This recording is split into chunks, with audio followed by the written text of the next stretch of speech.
major operation. The majority of it was executed early this morning, where we arrested the majority of these individuals in their homes or out in the public area. This is what the United States Department of Justice does well. We are here to bring public safety to the community. We're here to clean up our communities from violent and organized crime. That's the bread and butter of the FBI and the Department of Justice. And we're very proud of the work that was been done on this case by our prosecutors and our agents. I'm going to talk a little bit about the specific charges here. These charges include racketeering, conspiracy, kidnapping, extortion, trafficking dangerous drugs such as fentanyl, methamphetamine, and as well as illegal gambling and murder.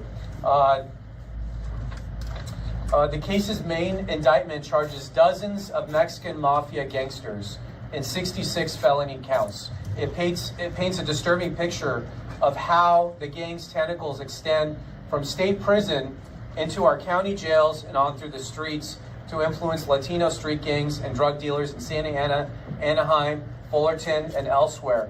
And I want to explain real quick, the Mexican Mafia is a prison gang. It is the most powerful prison gang in the United States.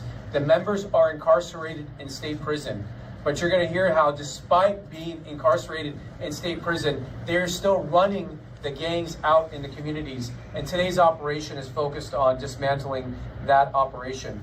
According to one of the indictments, over a near 2-year period ending this month, 48-year-old Luis Cardenas, a longtime inmate of the California State Prison System, oversaw the Mexican Mafia's crimes in Orange County and its jails. From his prison cell, Cardenas used an encrypted messaging app on contraband cell phones to direct the gang's high-ranking associates on the streets on the operation of La M's activities in Orange County. Victims who had the misfortune of being in bad standing with Cardenas ran the risk of having him command orders to kidnap and assault them out in the streets. Cardenas was incarcerated at a California state prison for the entirety of this investigation, but ran his operation by communicating with numerous people outside the prison in Orange County, again, through these cell phones and other means.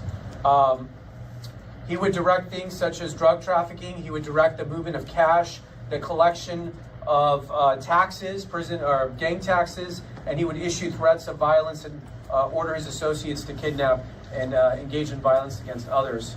When one of the out-of-custody associates was moving $20,000 in cash for Cardenas, he was pulled over by law enforcement while on the phone with Cardenas, who was in prison.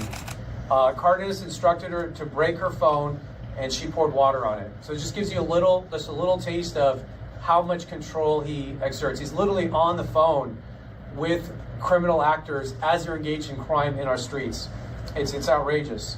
The indictment further outlines the gang's control of so-called slap houses or illegal casinos within commercial strip malls and private homes, turning neighborhoods and shopping areas into dens of criminality. To protect this racket, the gang collected a ton of taxes and provided security, using violence to protect these illegal businesses, kidnapping and assaulting an employee of a Cardenas-controlled slap house in Stanton just last year. So I'm going to introduce some of the other folks to speak on here, but I really want to just extend a gratitude to our partners on this. We can't do this alone. This is a joint operation with our local partners, with our police departments, with the state prison system, with the FBI, and this was years of work in the making to culminate in just one morning of work, in which hopefully we have dismantled this very large and complex and violent operation here in Orange County, and our hope is that after this morning, Orange County is a safer place for the residents. So with that, I'm going to introduce the head of the FBI LA office, Akil Davis. Good morning. My name is Akil Davis. I'm the Assistant Director in charge of the FBI's Los Angeles office. We're here today not simply to make an announcement, but to mark a pivotal moment in a relentless fight for the safety of our communities. This morning, we are talking about the culmination of a massive, coordinated operation led by the FBI's Orange County Violent Gang Task Force, alongside the dedicated partners you see up here today, and many more working behind the scenes. This operation, known as Operation Gangsta's Paradise, is not just a case file for the FBI. It's an ongoing pursuit of justice targeting 47 members and associates of the Mexican Mafia. As First Assistant stated, we've arrested 43 out of 47, but more will come. We took a decisive action today against the Mexican Mafia. Others were already behind bars, and some remain at large. Fugitives who will soon learn that there is no place left to hide. We are actively seeking two of those fugitives, Luis Bucio and Mario Arias, and we will provide those pictures and information on them shortly. To anyone and everyone who may know where these two are, do not take matters into your own hands. You can help us by contacting the FBI at 1-800-CALL-FBI or tips.fbi.gov. Your tip could be the one that brings them to justice. Your tip could be the one that continues to keep our community safe. This morning's operation was executed with precision and courage. 7 SWAT teams from Los Angeles and beyond moved swiftly into action to carry out these arrests.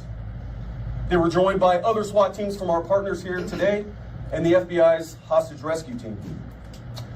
What you see is a seamless execution built on years of training, experience, and our unwavering commitment to keep our communities safe. Safer streets start with a tenacious teamwork, and that's exactly what you saw today. Since this investigation began nearly 2 years ago, the task force has struck at the heart of this criminal enterprise. We have seized a sobering amount of drugs and weapons. 25 firearms, tens of thousands of dollars in cash, 4 kilos of fentanyl, 120 pounds of methamphetamine, 3 kilograms of cocaine, 2 pounds of heroin, and again, 5,000 fentanyl pills. What's off the streets today represents lives protected for tomorrow, and we are not done. Now, as I introduce Chief Robert Rodriguez of the Santa Ana Police Department, I believe he would join me in saying, we don't just respond to crime, we dismantle the organization behind it. Now I'll turn it over to Chief. Thank you.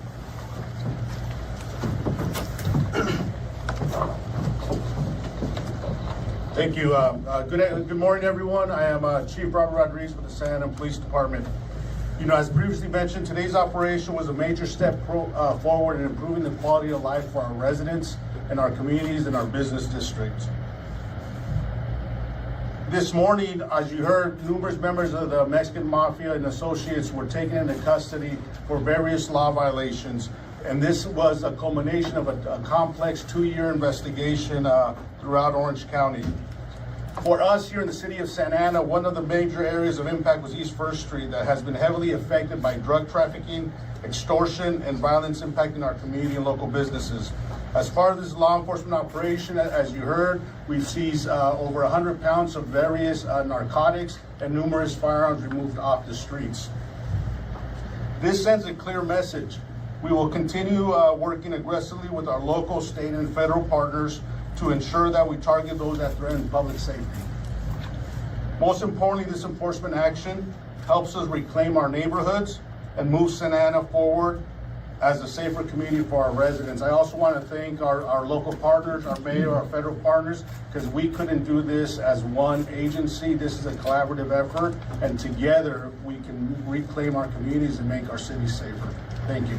And I will introduce Chief Manny Cid from the Anaheim Police Department. Thanks, Chief. Good morning, everybody.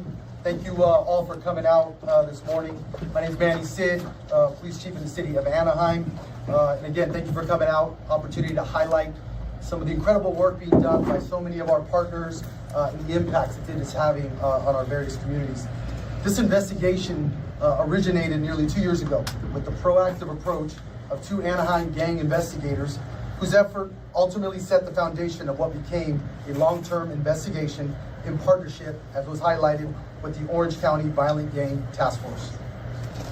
Through the work of the task force, investigators uncovered a wide range of serious crimes, including murder, robberies, extortion, narcotics trafficking, and illegal firearm possession. This type of organized gang activity is dangerous and completely unacceptable in any of our communities, and certainly in the city of Anaheim, where our residents, businesses, and visitors expect to feel safe. Organized gang crime does not operate in isolation. It reaches into our neighborhoods, creates fear, and takes advantage of vulnerable people, affecting the quality of life our residents expect and deserve in all our respective communities.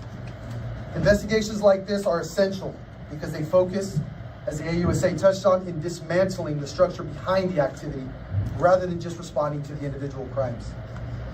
Today's operation represents meaningful progress in disrupting the network and holding those involved accountable.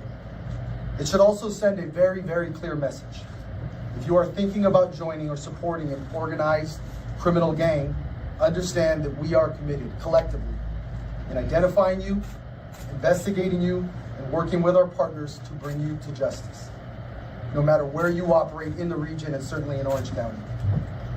I want to briefly recognize the Anaheim Police Department investigators assigned to this task force.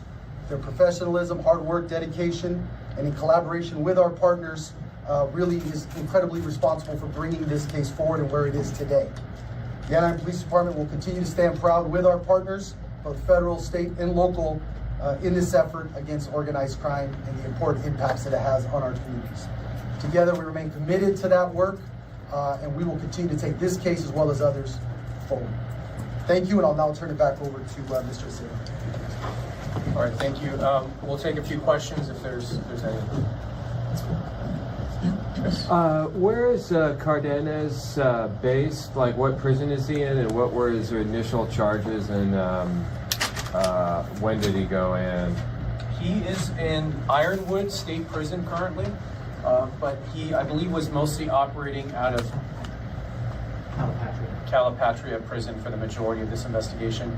He's housed, do you know his initial charges? Murder. Murder. He's serving a murder sentence in state prison. But as a result of this, he will be in federal custody. He'll be in a federal prison. Do you know what his sentence was? So like, 25 to life, but up to Yeah, 25 for life, 25 to life. These Mexican mafia issues have been going on for decades, and we hear about these busts every once in a while, but then they continue. How, like, did they know Cardenas was a shot caller, and if so, how does he get a hold of a cell phone in prison? How does he continue to do this? And it seems just like kind of a circular thing, but every 5-10 years, you get a big bust, and then there's another shot caller getting all this.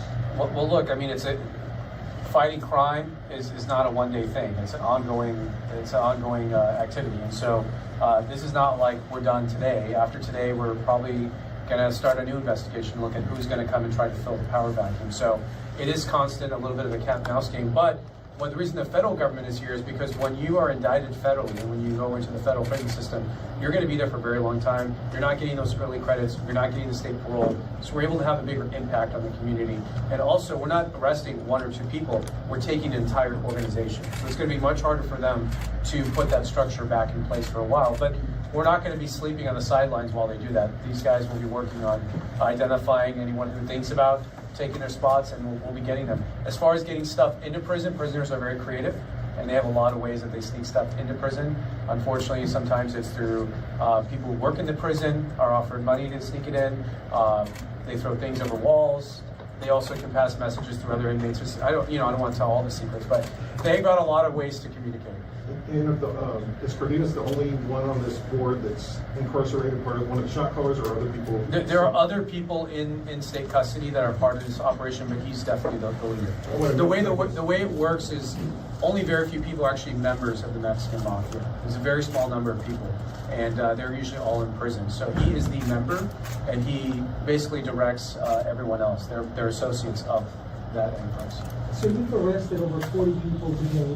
What does this tell law enforcement about the outreach that these people have from jail into the communities across Southern California? Yeah, it just shows you how dedicated they are to continuing these organized criminal enterprises. They're not deterred by simply being in state custody.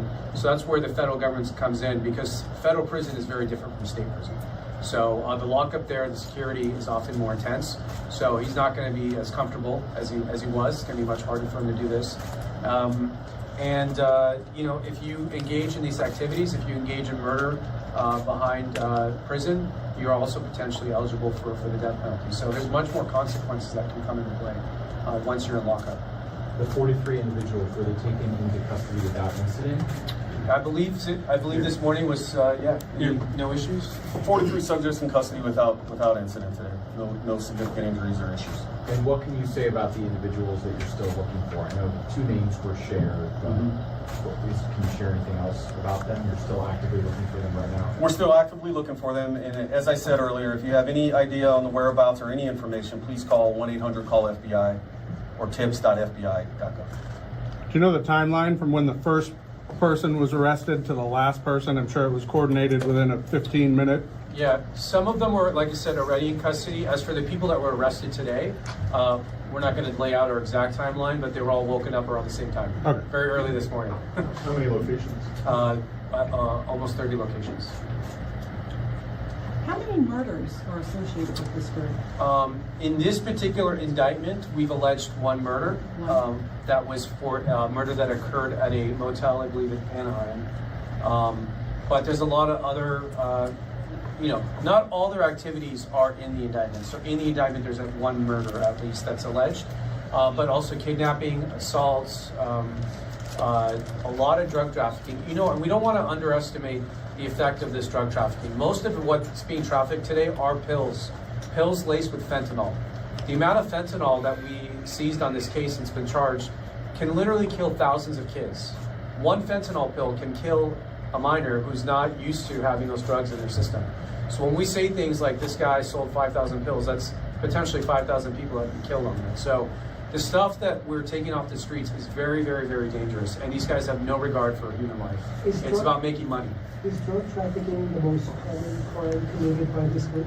Yes, drug trafficking, I would say, is the primary source of revenue for them, in addition to the illegal gaming locations that they have with the casinos that they're operating. Which, the casinos, by the way, that's where a lot of criminal activity happens. So there's a lot of drug dealing in there, prostitution, all kinds of stuff. So this is when we talk about cleaning up the community.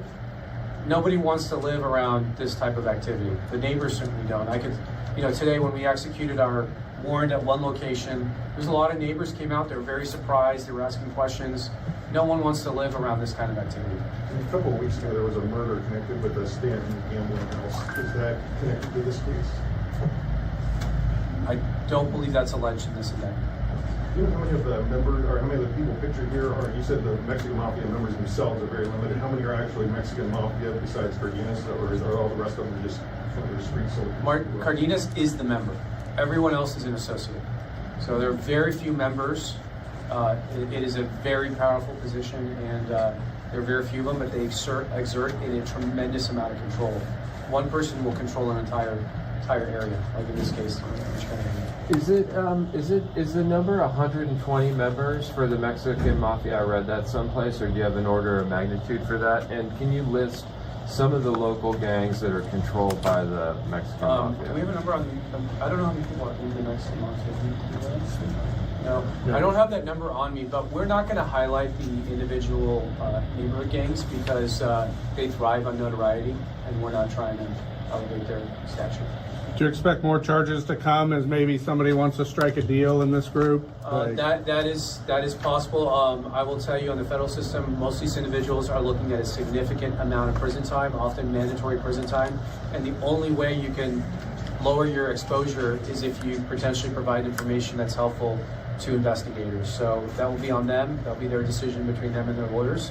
But we'll certainly welcome any cooperation that leads to more defendants being brought into this case. All right, 2 more questions. 2 more questions. Could you have someone writing Spanish, please? Chief? I think you might be the only one. See, you have a question or? Just can you give us like a brief summary in Spanish? That'll be great. Thank you. Sí, gracias. Esta fue una investigación que duró de 2 años entre la mafia mexicana y todos los impactos que tiene a los residentes de la comunidad en el condado de Orange. Los crímenes que estamos investigando es drogas, asaltos, robos y hasta un asesino. Entonces fue fue podido hacer por la colaboración del FBI, de las otras ciudades del condado de Orange, y es algo que la comunidad siempre se quejaba, y ese es el resultado de hoy, de mucho trabajo que no se podía hacer sin esta colaboración aquí. Gracias. Sí. You speak Spanish. I'll do it off camera. Thank you. All right, one last question. Someone has asked one. Will they all be in this courthouse? Yes, that's a good question. So everyone arrested today will be making an appearance in federal court this afternoon, either here in Orange County or in downtown Los Angeles, and they will be seeing a judge this afternoon. Can you say anything about the new charges against Cardenas? The new charges? No, he's charged in this indictment, so he's facing a significant amount of federal prison time for operating this racketeering enterprise and the conspiracies here. So he's going to be moved from a state prison to a federal prison, probably a maximum security prison, where hopefully it'll be harder for him to find himself. All right, thank you guys very much. Appreciate your time. All right.